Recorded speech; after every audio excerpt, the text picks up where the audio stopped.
Graça e paz, queridos. Bom dia a todos os irmãos. Quero pedir que você abra a sua Bíblia, mais uma vez, na segunda carta de Pedro. Nós concluiremos hoje, meditaremos do versículo 11 até o versículo 18, mas eu quero ler com você os versículos 17 e 18, e então meditaremos sobre esse trecho, desde o versículo 10 até o versículo 18. Então eu quero ler com você a palavra do Senhor, após o que então vamos orar mais uma vez, pedir a direção do Senhor, sua condução, para que então possamos pensar e meditar aqui naquilo que o Senhor deseja para a sua igreja. Todos abriram, diz assim a palavra de Deus, versículo 17 e 18 do capítulo 3. Vós, pois, amados, prevenidos como estáis de antemão, acautelai-vos, não suceda que, arrastados pelo erro desses insubordinados, descaiais da vossa própria firmeza. Antes, crescei na graça e no conhecimento de nosso Senhor e Salvador Jesus Cristo. A Ele seja a glória tanto agora como no dia eterno. Vamos orar? Feche os seus olhos, peça que o Senhor o instrua, que o seu Espírito o conduza no entendimento da sua palavra, para que nós possamos de fato viver e buscar o Senhor de forma fiel em nosso dia a dia, em nossa vida. Santo e amado Deus, eu te peço, Pai, diante da tua palavra aqui aberta e lida, que o Senhor nos instrua aqui, abre o nosso coração e entendimento para compreendermos, Pai, aquilo que o Senhor deseja de cada um de nós e da tua igreja, Pai, como teu corpo aqui na terra. Em nome e por amor de Jesus. Amém. Amém. Meus irmãos, nós estamos finalizando hoje mais essa carta do apóstolo Pedro, e eu queria, antes de entrarmos propriamente no texto que é o texto da nossa meditação de hoje, talvez refrescar um pouco a sua memória, a maneira como o apóstolo Pedro nos adverte, nos advertiu durante todo esse texto, durante todos esses domingos em que estivemos aqui meditando sobre essa carta. Eu quero então pedir que você volte ao capítulo 1, para que a gente possa pensar um pouco sobre essa divisão geral da carta de Pedro e então chegarmos aqui naquilo que pensamos hoje e queremos compartilhar com os irmãos. Não se esqueça então de como o apóstolo Pedro inicia essa carta, nos estimulando e lembrando da fé que temos, que é igualmente preciosa, a fé que os apóstolos receberam, que a nossa fé então foi dada pela graça do Senhor Jesus Cristo. Primeiros versículos, o apóstolo Pedro diz: a Simão Pedro, servo e apóstolo de Jesus Cristo, aos que conosco obtiveram fé igualmente preciosa na justiça do nosso Deus e Salvador Jesus Cristo. E nós trabalhamos e pensamos sobre isso aqui, como que o Senhor nos deu a fé, e essa fé é aquilo que provém da justiça e dos méritos de Jesus Cristo, da obra de Jesus Cristo, então nos possibilitando, observe versículo 3, exatamente vivermos e nos conduzirmos da maneira que Deus nos criou e nos recriou em Cristo para sermos.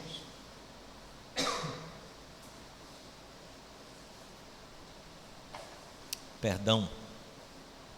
Então ele diz, visto como pelo seu divino poder, e nós vimos o quanto isso aqui se refere à própria natureza de Deus.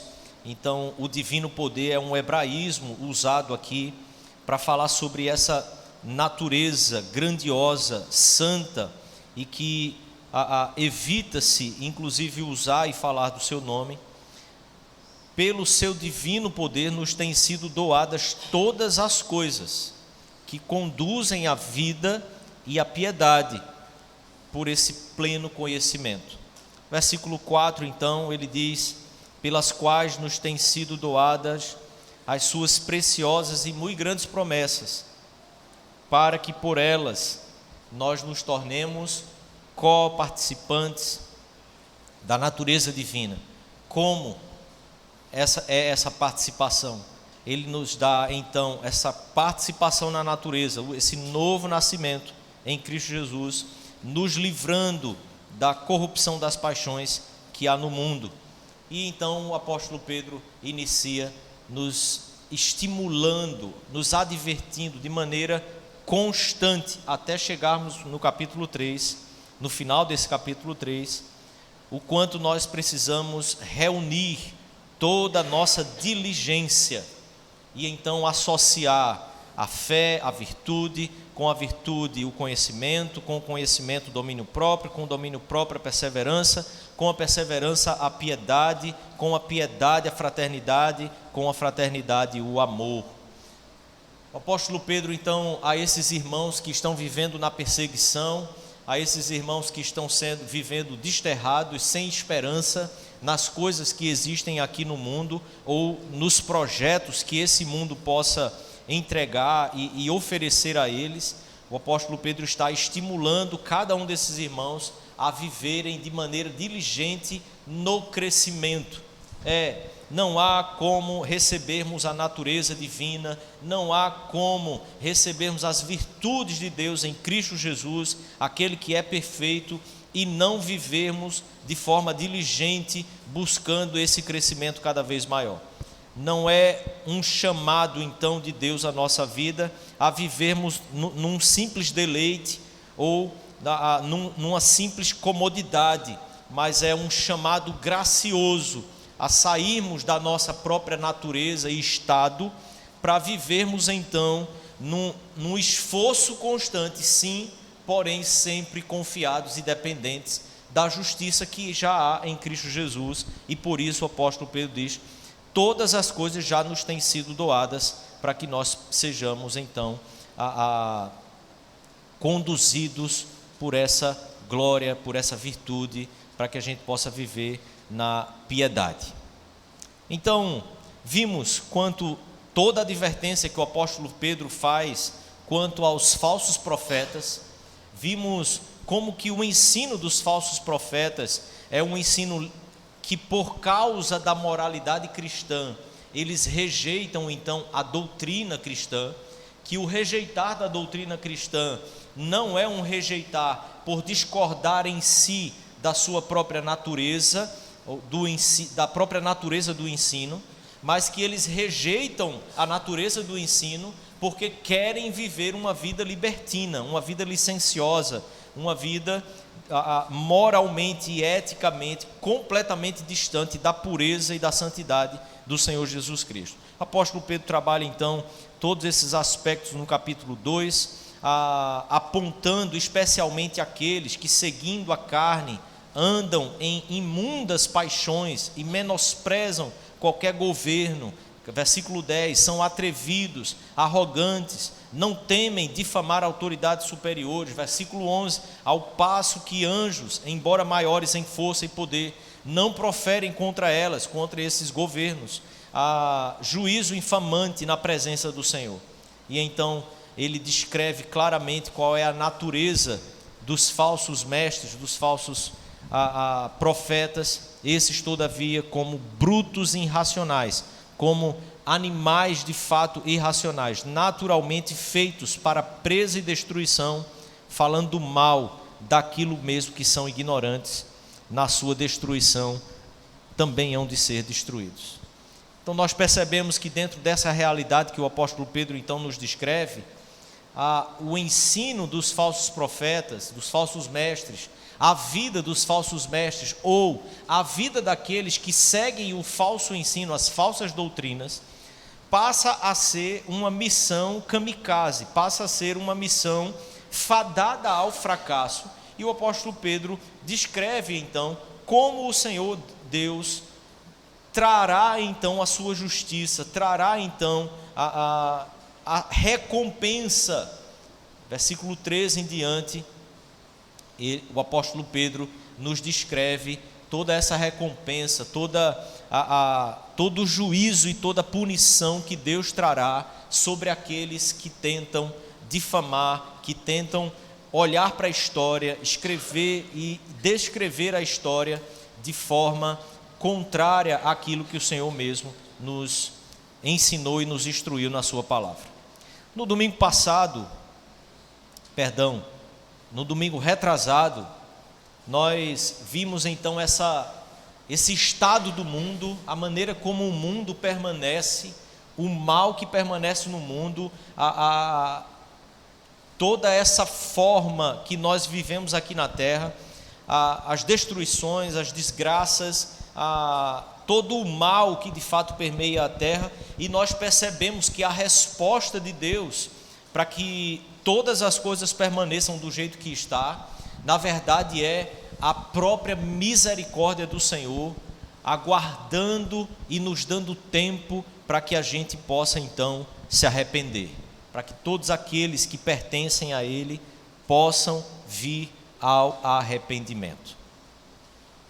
Vimos como os falsos profetas não estão presentes apenas na igreja, mas em toda a sociedade, e que os falsos mestres na sociedade tentam combater ou tentam desfazer a maneira como a palavra de Deus descreve a história. Vimos como eles combatem com um certo naturalismo, uniformitarismo ou com um ateísmo dos nossos dias. Eles nos ensinam nos meios pedagógicos que a sociedade tem, eles tentam nos ensinar exatamente que o mundo não foi criado através da palavra de Deus, e o apóstolo Pedro desenvolve esse raciocínio. Versículo 4, então ele diz: onde está a promessa da sua vinda? Do capítulo 3, para que você preste bastante atenção aí. Porque desde que os pais dormiram, todas as coisas permanecem como desde o princípio da criação. E nós vimos aqui então como que a mente secularizada, ela tenta olhar para a história e para o mundo de fato como uma sequência de fatos que não tem sua conexão, e então eles olham para isso então como esse uniformitarismo. A vida vai seguindo o seu curso, a natureza vai seguindo o seu curso, lento e constante, não há intervenção de Deus. E então versículo 5 ele diz: porque deliberadamente, de maneira voluntária, intencional, eles se esquecem. Veja, a ideia é de fato, eles põem no lugar do esquecimento, eles levam o ensino das Sagradas Escrituras de fato ao local de esquecimento. Esquecem de que de longo tempo houve céus bem como terra, a qual surgiu da água, através da água, pela palavra de Deus, pela qual veio a perecer o mundo daquele tempo, afogado em água. Ora, os céus que agora existem e a terra, pela mesma palavra, têm sido entesourados para fogo, estando reservados para o dia do juízo e da destruição dos homens ímpios. Então nós observamos que o Senhor mantém, o Senhor entesoura tudo o que hoje nós vimos exatamente aguardando o dia em que ele julgará todas as coisas e todos os ímpios. Há todavia uma coisa, amados, que não deveis esquecer, que para o Senhor um dia é como 1000 anos e 1000 anos como um dia. O tempo sendo observado da perspectiva da eternidade não é como o tempo observado na perspectiva da história, na perspectiva do espaço e da nossa realidade. Não retarda o Senhor a sua promessa, versículo 9, como alguns a julgam demorada, pelo contrário, ele é longânimo para convosco, não querendo que nenhum pereça, senão que todos cheguem ao arrependimento. Então é a partir daqui que eu quero meditar com você, percebendo então que tudo que o apóstolo Pedro, tudo que a palavra de Deus nos traz, toda a Escritura Sagrada, Velho e Novo Testamento, estão contidos então entre duas afirmações. Gênesis capítulo 1, versículo 1, nos afirma que Deus criou os céus e a terra. Apocalipse capítulo 21, nos traz então agora a firme verdade de que o novo céu e a nova terra haviam chegado, e que o primeiro céu e a primeira terra haviam passado. Agora nós estaríamos na revelação de João. Ele começa a enxergar então tudo aquilo que o Senhor já teria feito na recriação. Observe, a palavra de Deus inicia falando do primeiro céu e da primeira terra. Apocalipse então nos dá essa clareza que toda a história em que nós vivemos, o período em que a revelação de Deus está contida, é exatamente o período entre o primeiro céu e o segundo céu, entre a primeira terra e a segunda terra. Abra sua Bíblia, Apocalipse capítulo 21, versículo 1. A palavra de Deus então nos diz: o novo céu e a nova terra nos descreve essa grande realidade. Observe o que João viu na revelação do Senhor. Vi novo céu e nova terra, pois o primeiro céu e a primeira terra passaram, e o mar já não existe. A partir daí, João começa a descrever essa nova realidade que nós viveremos no Senhor para todo sempre. O que o apóstolo Pedro está tratando aqui descreve exatamente sobre esse período de tempo em que eu e você vivemos, em que toda a história acontece. É o primeiro céu e a primeira terra. Toda a revelação de Deus, ela se dá nesse período de tempo. Apocalipse então nos aponta para essa nova realidade, ao mesmo tempo que descreve de maneira mais pormenorizada as realidades e as verdades que muitas vezes nos estão ocultas no período de tempo em que nós vivemos, o primeiro céu e a primeira terra. Quando a palavra de Deus então nos aponta para aquilo que Deus fará ainda neste período final em que nós estamos vivendo, ou seja, aquilo que a palavra de Deus chama da dispensação, ou dessa última dispensação, que é compreendida entre a primeira vinda de Cristo e a segunda vinda de Cristo. Esse é o fim dos tempos para a palavra de Deus. O momento em que Cristo vem e é assunto aos céus, inicia-se o fim dos tempos, aguardando então a sua volta, porque no dia da sua volta virá então todo o julgamento, todo o juízo de Deus, tudo aquilo que o apóstolo Pedro nos descreve a partir do versículo 10.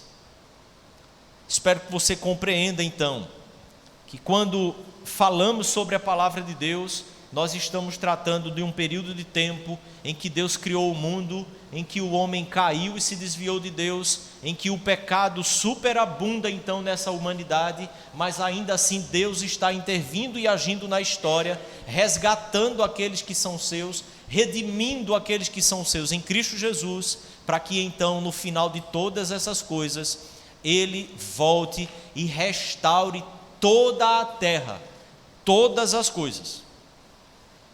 Quando o Senhor Jesus então voltar, esse será o grande dia do Senhor. Versículo 10 então, querido, acompanhe comigo. O apóstolo Pedro diz que este dia virá como um ladrão. Toda a Sagrada Escritura, todo o Evangelho nos descreve este grande dia exatamente dessa forma.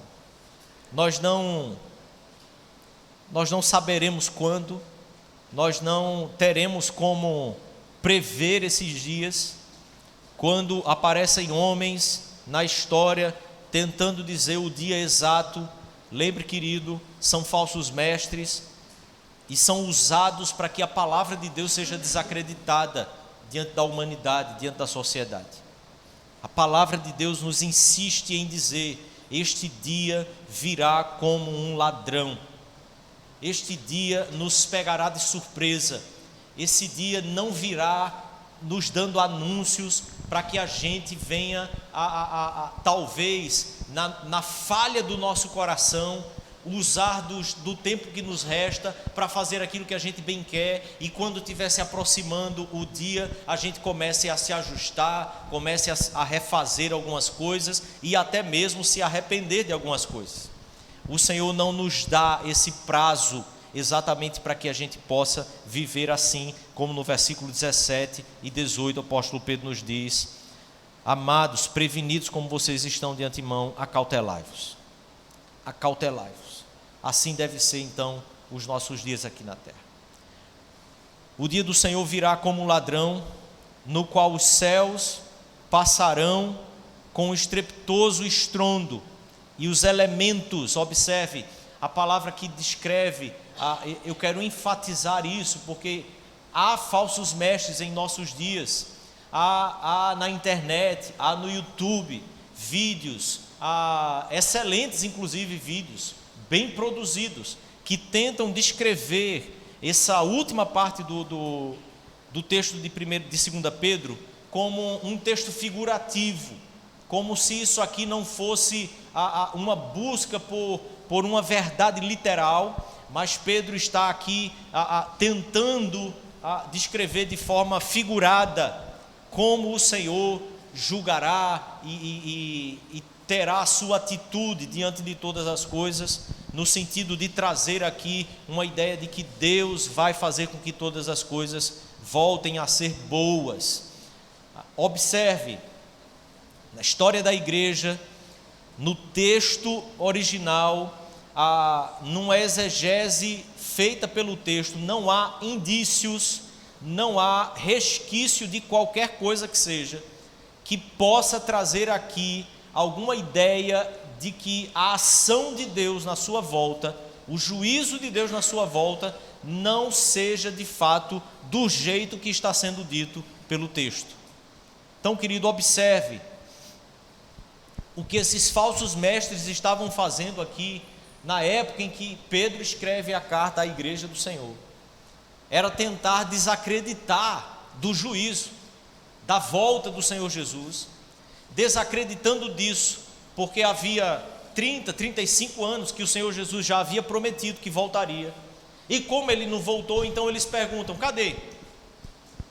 Não voltou, então a promessa não é verdadeira. Se a promessa não é verdadeira, a palavra, as escrituras não são verdadeiras, e nós tratamos sobre isso aqui.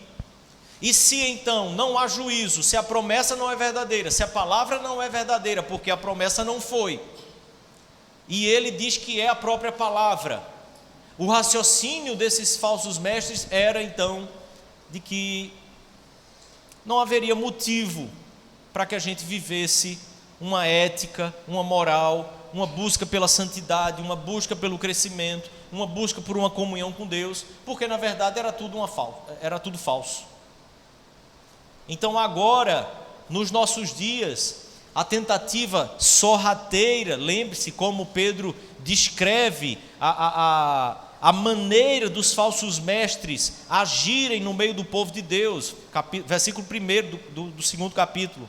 Assim como no meio do povo surgiram falsos profetas, assim também haverá entre vós falsos mestres. A história da igreja é marcada pela existência dessas pessoas. Eles sempre estão lá, eles sempre estarão tentando, no meio do povo de Deus, ensinar doutrinas que de forma dissimulada rapturam ou capturam a mente e o coração do povo de Deus.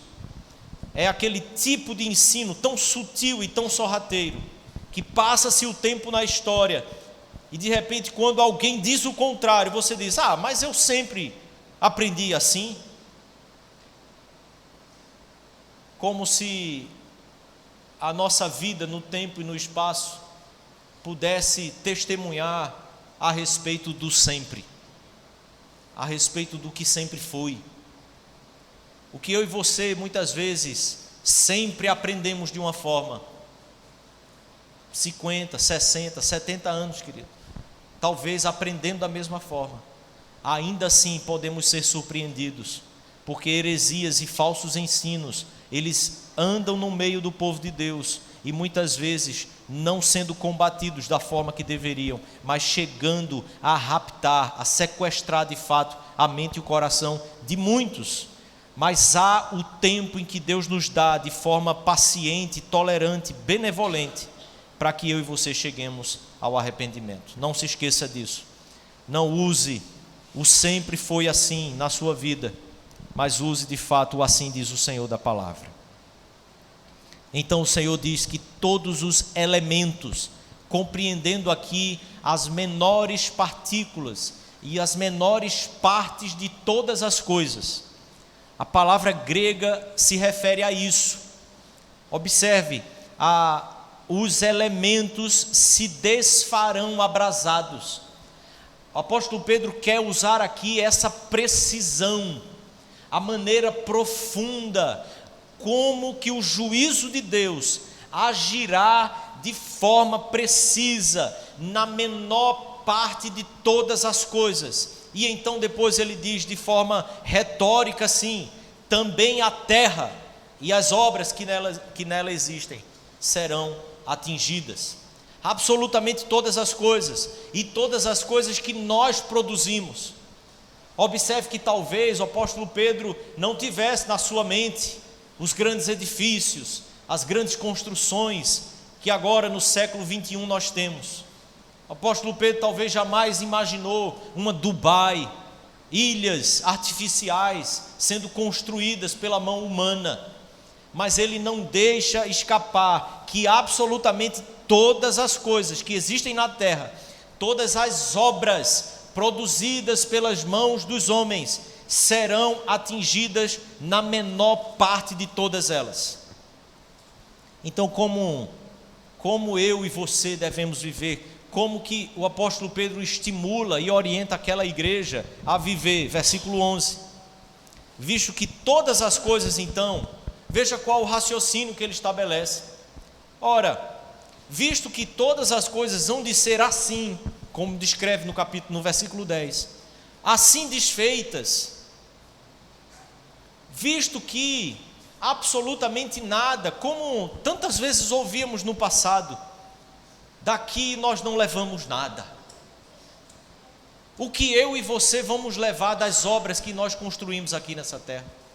O que eu e você poderemos levar de tudo aquilo que nós nos empenhamos e fizemos aqui neste mundo para conquistar, para alcançar os projetos que nós buscamos a partir daquilo que esse mundo, essa sociedade diz para mim e para você que nós devemos buscar? Como se nossa alma precisasse dos alvos e dos projetos que essa sociedade diz que nós devemos almejar. Como eu e você deveríamos viver? O apóstolo Pedro diz: já que isso tudo, todas as obras, as mínimas coisas simplesmente serão desfeitas, vocês devem ser tais como os que vivem em santo procedimento e piedade. Aqui está a centralidade da vida daqueles que foram recebidos pelo poder e pelas virtudes a partir da graça e da justiça de Cristo Jesus. Assim como ele iniciou a carta dizendo como nós obtivemos essa fé igualmente preciosa, a fé que os próprios apóstolos receberam. Então ele diz: como mais viver essa vida, senão em santo procedimento e piedade? Nós iniciamos a exposição da carta de Pedro em cima desse versículo.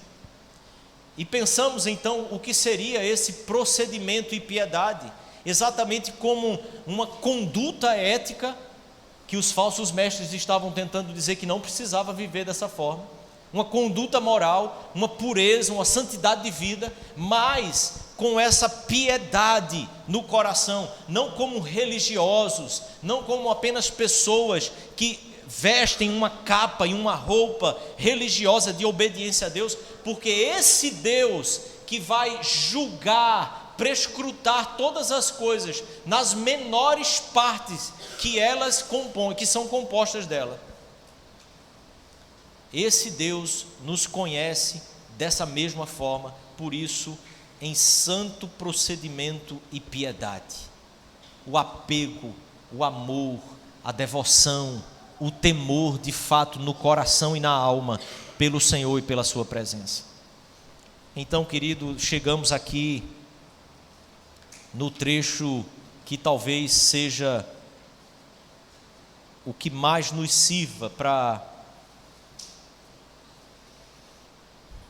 embananar a nossa mente.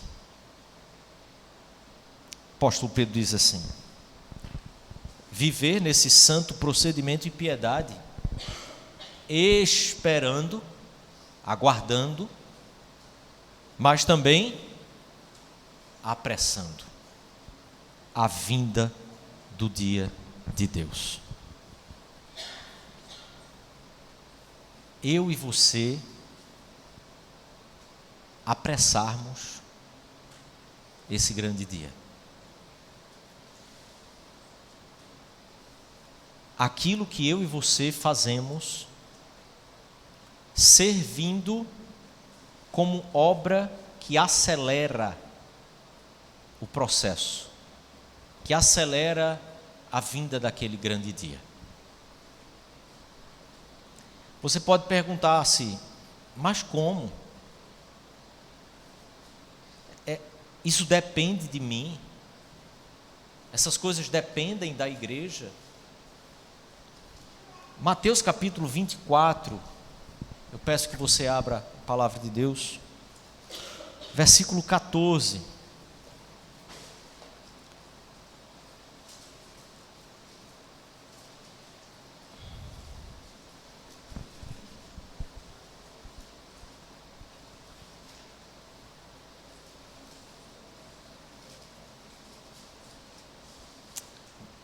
Volte ao versículo 10, a gente lê até o 14 para que o Senhor Jesus então está nos dando aqui algumas verdades sobre o fim.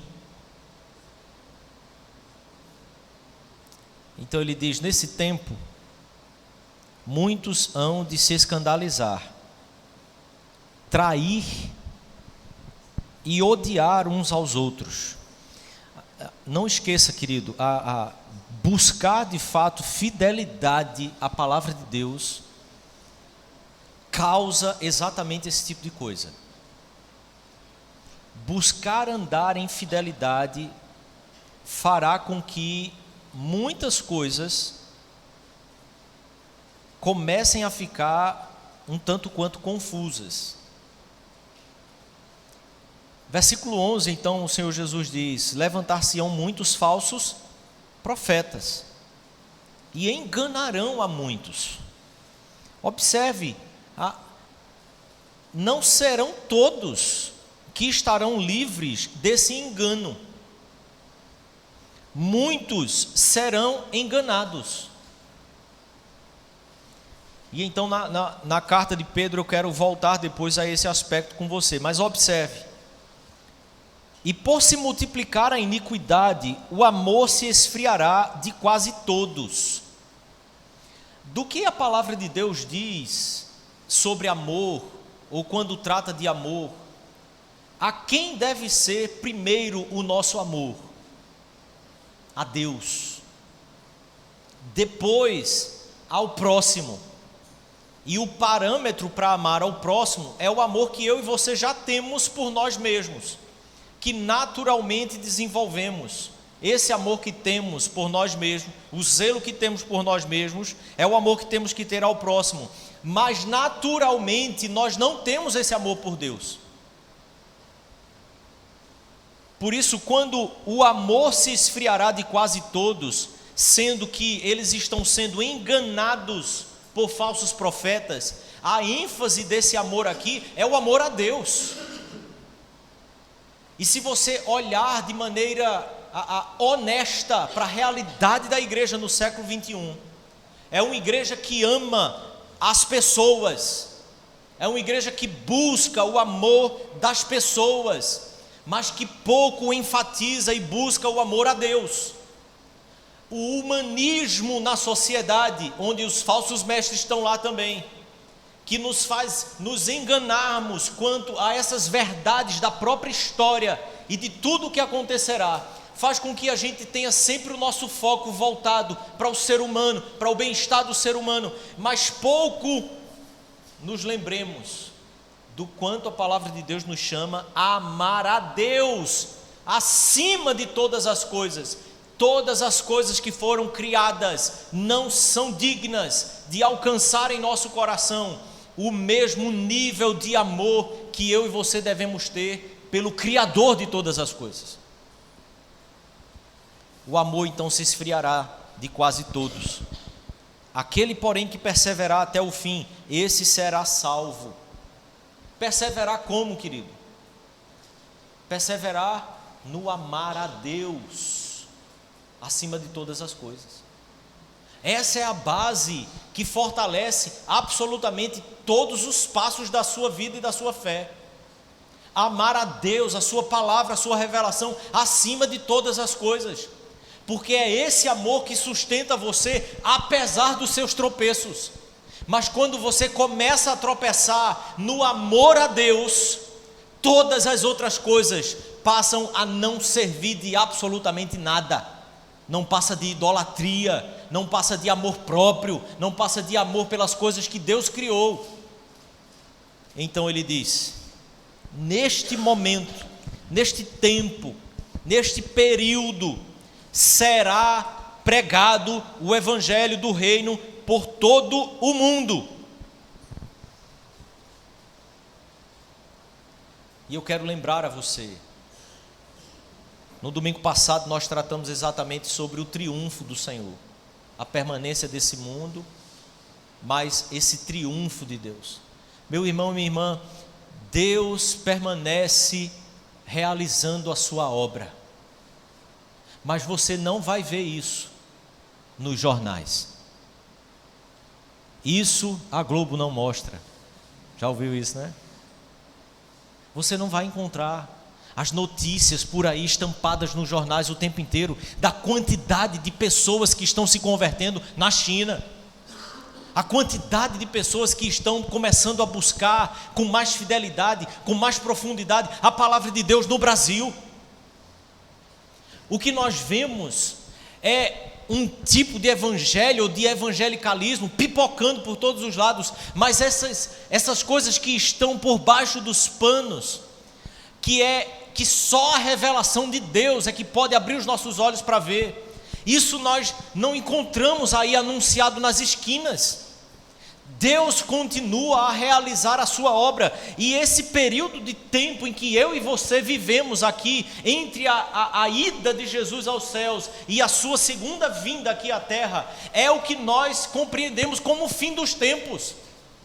O que a palavra de Deus está dizendo é que o evangelho está sendo pregado sim, em todo o mundo, para testemunho de todas as nações, e não importa se o testemunho tem sido concordante com o evangelho anunciado, ou rejeitando a esse evangelho, mas as nações estão sim sabendo muito bem do que a palavra de Deus anuncia sobre absolutamente todas as coisas.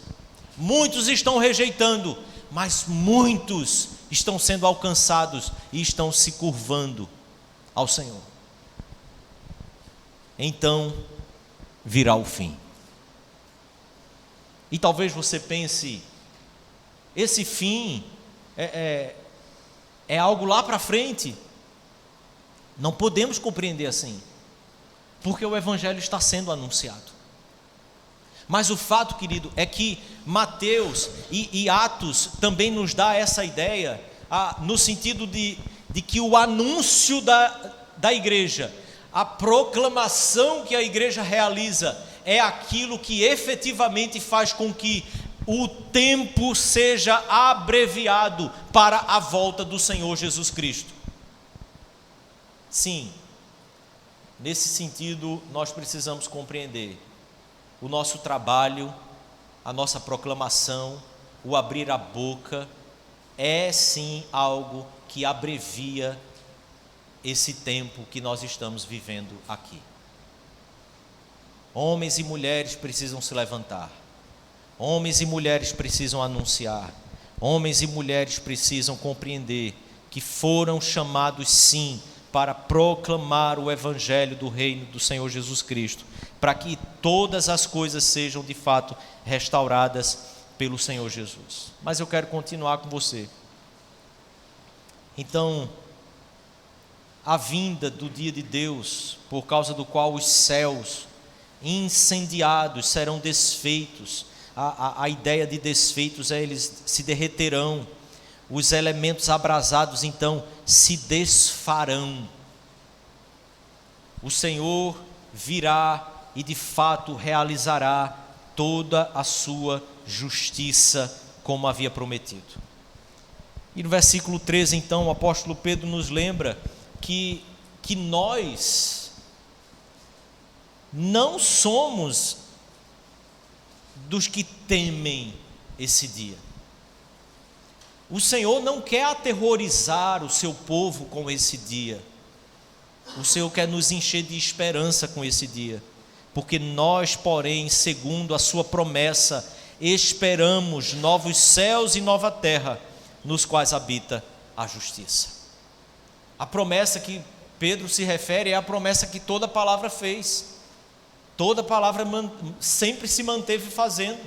Gênesis o Senhor prometeu, nos profetas o Senhor continua nos prometendo daquilo que Ele realizará.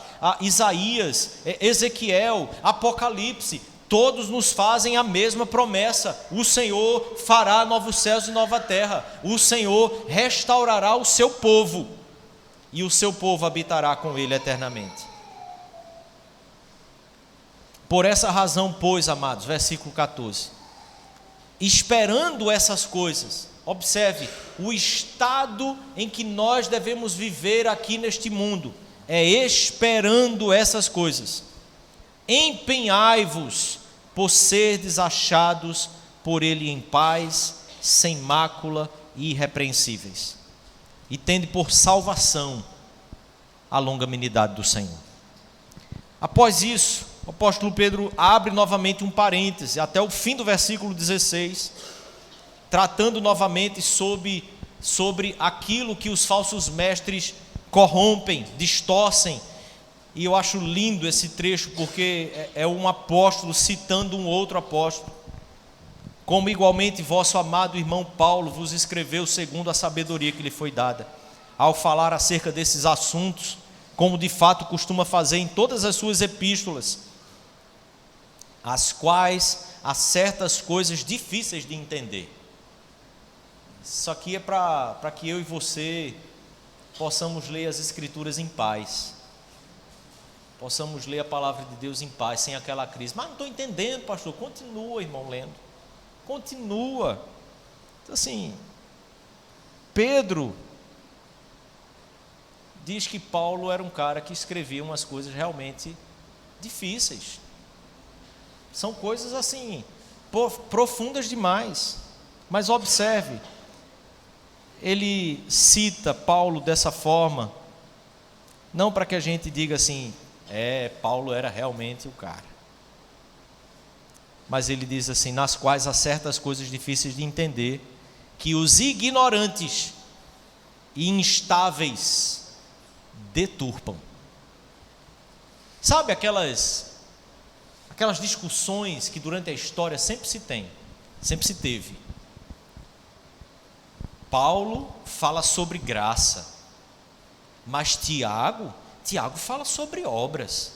Como pode então uma coisa e a outra conviverem juntas? Paulo discordava de Tiago discordava de Paulo. As escrituras então, elas não têm uma coerência naquilo que ela ensina. O cara não entende direito o que Paulo falou, ele deturpa para corromper. Mas isso é uma bênção. Por quê? Porque em toda a história, os falsos ensinos fizeram com que a igreja precisasse se levantar e afirmar as verdades verdadeiras. Foi sempre porque um falso ensino começou a ser ensinado que muitos ensinos verdadeiros foram clareados nas escrituras sagradas. Homens se levantam para dizer, mas o texto diz assim, se o texto diz assim, o outro texto diz dessa forma, então nós precisamos compreender absolutamente o todo. O que ele estava dizendo aqui tinha um contexto, o que ele estava dizendo aqui tinha outro contexto, então não dá para deturpar e dizer que uma coisa está diferente da outra, porque é exatamente a mesma coisa que estão dizendo. Os falsos mestres têm uma missão kamikaze, a igreja do Senhor não. A igreja tem a certeza da sua vitória. E então, queridos, o apóstolo Pedro diz: vós, fazendo então a distinção, a separação entre esses que são falsos mestres, que deturpam as escrituras. E é bom lembrar que o apóstolo Pedro está dizendo que os textos de Paulo são escrituras sagradas.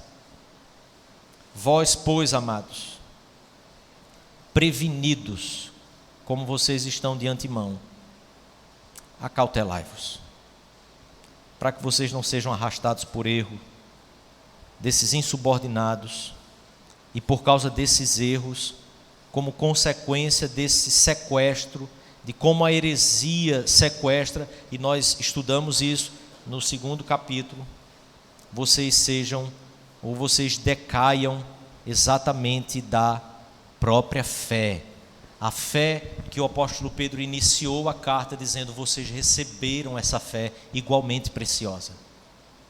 O cuidado e o zelo que eu e você precisamos viver essa vida é exatamente aquilo que aponta, que apressa, que acelera a volta e a brevidade desses dias.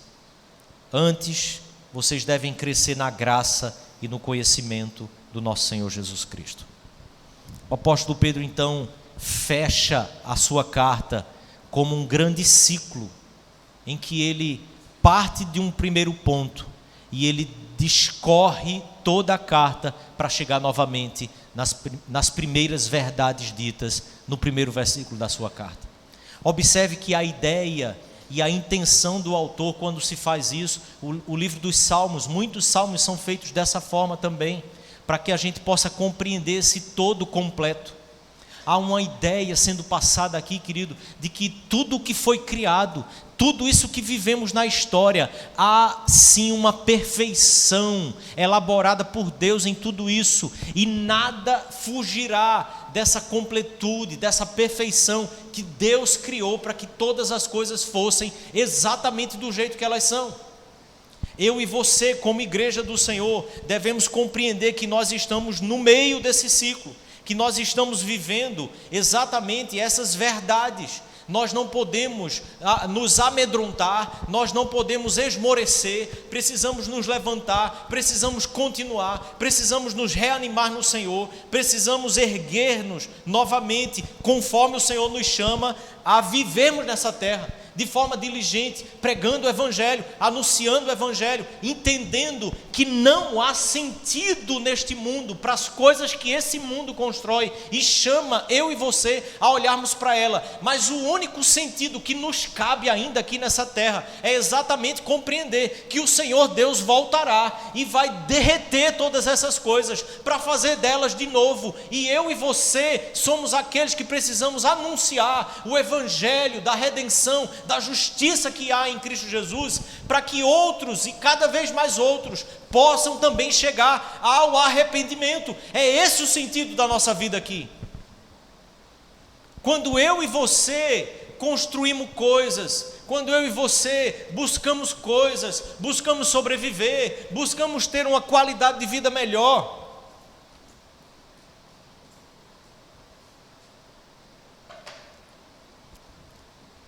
essas coisas de forma nenhuma podem retirar de nós o foco no grande sentido que o Senhor estabeleceu para a nossa vida. Porque tudo mais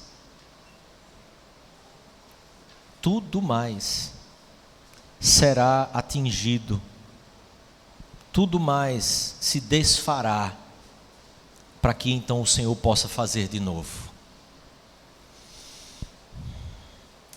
Eu não sei se para você, em algum momento no seu coração, você sentiu assim que o tempo parecia demorado. Em algum momento de aperto na sua vida, você deve ter pensado: "Oh Senhor, por que o Senhor não volta logo?" Isso é o correlato piedoso, né? Do sentimento ímpio, do desejo de se matar, né? Porque em outras palavras você está dizendo assim: Deus, eu não aguento mais viver. Eu não sei se talvez você olha para esse mundo, para a realidade dele, para a nossa própria realidade, e talvez olhar para a nossa aterrorize muito mais do que olhar para a realidade do mundo. Lembre, querido, se parece demorado, é porque Deus está agindo com misericórdia. Parece demorado, é porque Deus está sendo misericordioso. Mas se parece demorado, é porque eu e você precisamos trabalhar mais. Se parece que está demorando, eu e você precisamos nos consagrar mais ao Senhor. Eu e você precisamos abrir mais a nossa boca. Eu e você precisamos servir mais ao Senhor. Parece demorado dizer ao Senhor: Maranata, ora vem, Senhor Jesus. É consagrar absolutamente tudo. Não pode sobrar. Tudo tem que estar consagrado à obra, ao serviço, àquilo que Deus está realizando na história e no tempo. Nós precisamos compreender que existe um significado diferente para vivermos aqui. O significado para vivermos aqui não é construir coisas, como o ímpio também deseja, como aqueles que não conhecem ao Senhor também desejam e buscam, e são até mais diligentes em buscar as coisas desse mundo do que nós somos muitas vezes em buscar as coisas do reino de Deus. Parece demorado, querido. Precisamos nos consagrar mais. Precisamos servir mais e melhor. Precisamos nos acautelarmos. Precisamos nos prevenir. Precisamos manter a firmeza. Precisamos crescer na graça e no conhecimento do nosso Senhor Jesus Cristo. Como o apóstolo Pedro começou, ele termina. Como nós começamos aqui, precisamos terminar. Visto como pelo seu divino poder nos têm sido doadas todas as coisas que nos conduzem à vida e à piedade, pelo conhecimento completo daquele que nos chamou para a sua própria glória e virtude. E então o apóstolo Pedro diz: a Ele seja a glória, tanto agora como no dia eterno. Chegará o dia em que só haverá Ele. Chegará o dia em que não haverá outro dia.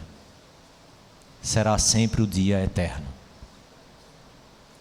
É esse dia que nós devemos manter em nosso coração, desejando, vivendo e trabalhando aqui para que Ele chegue. Não só Ele chegue, mas eu e você cheguemos lá, firmes, imaculados, por causa da graça e da justiça de Cristo Jesus. Vamos fechar os nossos olhos. Vamos orar mais uma vez.